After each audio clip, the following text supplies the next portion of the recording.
Welcome to this week's Inside Tameside. I'm Anna Fletcher. Brave Tameside youngster Ethan Gleave was starstruck when his dream to meet his Manchester United heroes came true. That included one of his favourite players and the new caretaker manager of the team, Ryan Giggs. Ethan was one of a group of United fans from across the country who got to meet their heroes at the team's Carrington training complex. The event was the latest in the Manchester United Foundation's biannual Dream Days for children and adults with serious and life-limiting illnesses. 11-year-old Ethan from Denton is battling against a brain tumour and now faces more than 12 months of chemotherapy treatment at Manchester Children's Hospital. Ethan said it had been brilliant to meet his heroes and watch them play, and added that although David Moyes was a very nice man, he was delighted that Ryan Giggs had been made the new caretaker manager. The Tameside Arts Awards took place last week, with around 150 youngsters receiving certificates, the highest number given out in the Northwest, making Tameside the leading authority for the award. The award is very similar to a Duke of Edinburgh and can be given out for a number of different activities. This year, the majority of awards were for dancers who took part in the arts team's pantomime Cinderella last year, though a few were for the Summer Reading Challenge. Participants receive an award from the Trinity College in London, and if the top levels are reached, the award can count towards UCAS points for university. The council have just finished training another 100 Arts Award advisors around the borough to allow them to expand the work.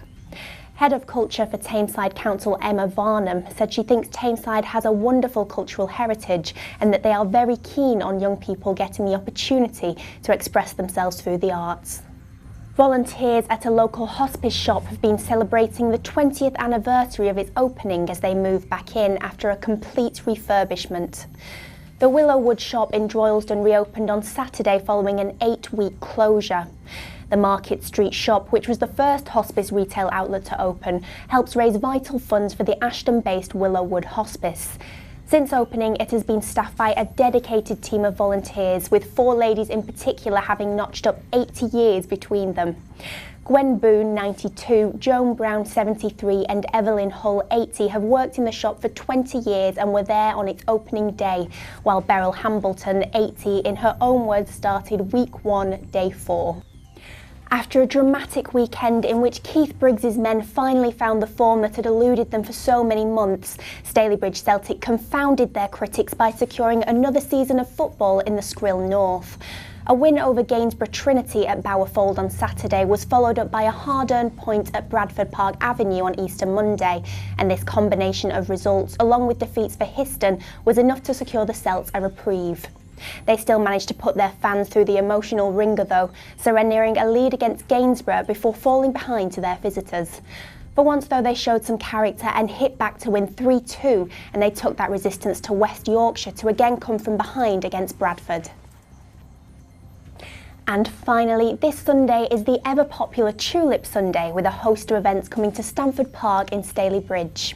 The fun afternoon for all the family starts at 12 noon, with activities running until 4 p.m.